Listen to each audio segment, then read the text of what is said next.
Hi, and welcome to our What is Advent segment. And I brought along a very special guest to help us understand what is Advent. My husband, Chris. Hello. Chris isn't about television or being seen, so this is a big deal that he's here. And so I really appreciate you coming, hon. I am about being heard and loved, though. So. Okay, that's true. Maybe before you start and we start talking about Advent, sort of what's your background and why did I bring you on to talk about Advent and Christmas? Well, I mean, I was the only person available, and no. So I was in ministry for about 11 years, and I grew up in the mainline church where Advent was sort of the signal of the start of the Christmas season.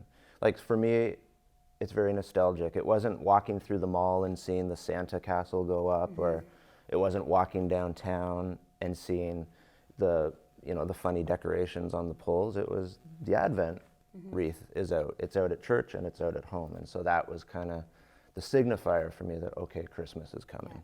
Yeah. It's good to bring someone like you in because as an evangelical, someone not in sort of the mainline church or expression, I mean, I knew it because when I grew up in the Philippines, we went to an interdenominational church where Advent was celebrated, but for a lot of our evangelical friends, people who are not from the United Anglican Presbyterian Church, Advent was new. And actually, when I presented Advent like 3 years ago as a web show here on See Hear Love, all of the girls did not know what Advent was.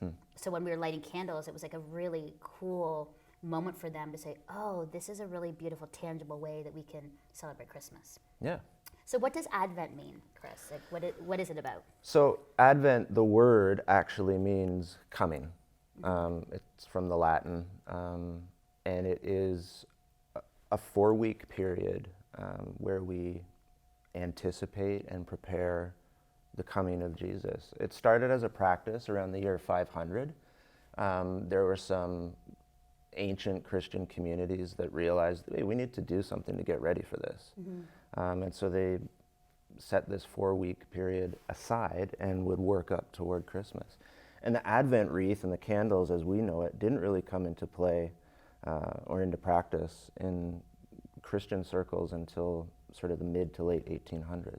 Oh, wow. Yeah, so this is kind of a new thing, but it goes back to a really old thing. Why is it important for us as those who follow Jesus to prepare and take these 4 weeks? Because a lot of times people are just like, oh, it's Christmas Day. It's all good things. It's let's have, family over, let's make a turkey or whatever food that we do. But it's always about a day, and it's not about 4 weeks of preparation. That sounds in some way extreme, or like, why is that important to do? Yeah, well, I mean, we live in a do-it-now society, a do-it-now culture.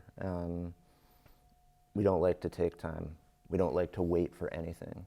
And this kind of forces us as a discipline to stop and reflect and pause and really think about, like, what is the significance of Jesus coming into the human story? The idea of incarnation, the idea of God breaking into human history. I go on Amazon, I order a book today, it's here tomorrow. And I'm jumping right into that book. There's zero anticipation. I want a coffee, I drive down the street, I hop into the drive-thru, and I drink my coffee. No anticipation, on bigger things in life. It's the same, like we let these things hit us, but this Advent season forces us to pause and kind of take small intentional steps toward the idea of, wow, God is doing something totally different. Amazing. So let's walk through the candles and the significance of this. Maybe the candle itself. Why is that so significant? I mean, we use it a lot in sort of our Christian, expressions. Why is it so significant, the candle? Sure. I mean, the idea of light and illumination has been a theme that has been part of Christianity since the time that Jesus was walking the earth. Like the imagery of light and what the light can reveal. And light is a source of comfort. It is a source of heat. It is a source of, allowing things to become familiar. And so, light is a really important image. And as we approach Advent, we're shining a light on something. But this Advent thing makes us pause again and kind of not jump to the end of the story. Right. And just say, okay, let's illuminate the path one step at a time. Okay. That's great. So let's start with our first candle, which is hope. Sure. So we start with hope. Why hope, and the significance of, Jesus coming as hope for the world. Yeah. A hopeful story. I mean, real quick, it's we talk about hope in terms of sometimes we like to just frame it exclusively in, well, here's a desperate situation, and let's talk about the hope coming out of that desperate situation. And that's a good way to talk about hope. But as a first step of moving toward the idea of Jesus coming into the human story, let's talk about hope. Let's talk about the need for hope, but let's talk about the reality of what hope actually is. See, I used to have this thing where you'd think you'd only activate your hope muscles when you're in a terrible situation. But hope is something that is two-way. It's reciprocal. I have this image that I get in my mind when I think of hope, and it's, I picture one hand, my hand, reaching out of something. Yeah. And then I picture on the other side, like, either one really, really big hand signifying God reaching back, or like 1,000 hands reaching back. And hope is never static. It's always like there's this reach. And when you're in the hopeless situation, or when you're in a circumstance that is hopeless, or you're needing hope, as you're reaching out, in my image of like sort of there's 1,000 points that you just got to touch one, even if the pinkies just touch, right?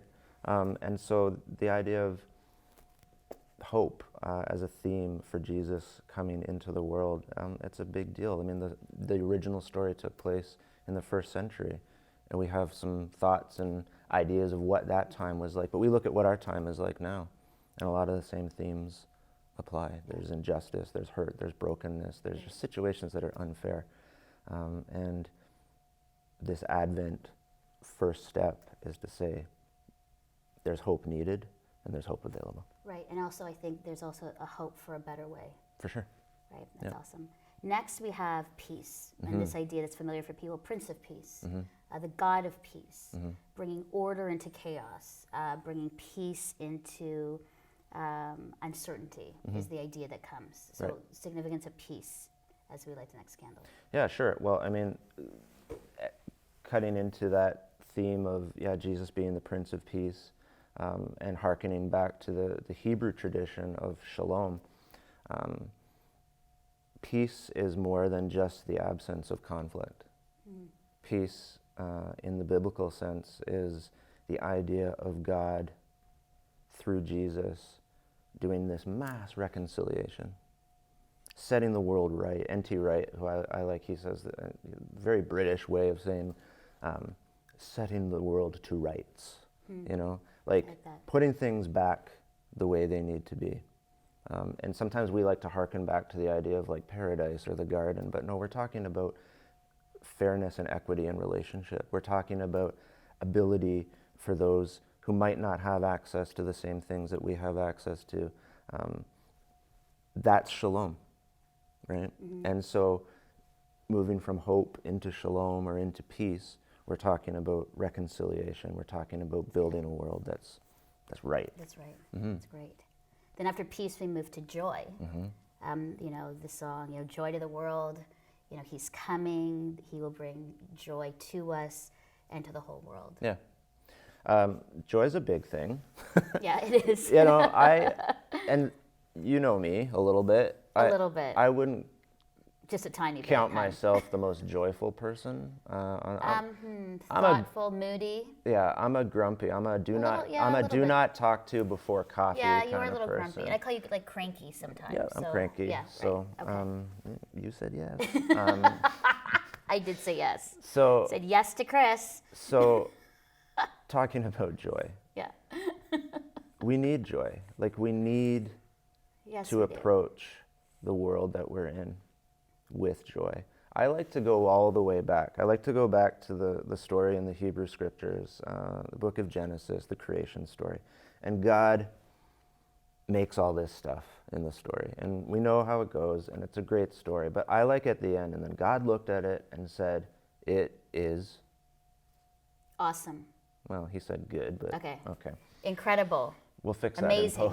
that in post. He said it's good. I think that's good. But and I awesome. like to picture that those words coming out with like a little, there's just a smile. There's just like a little smile. There's a real, see that. there's a joy.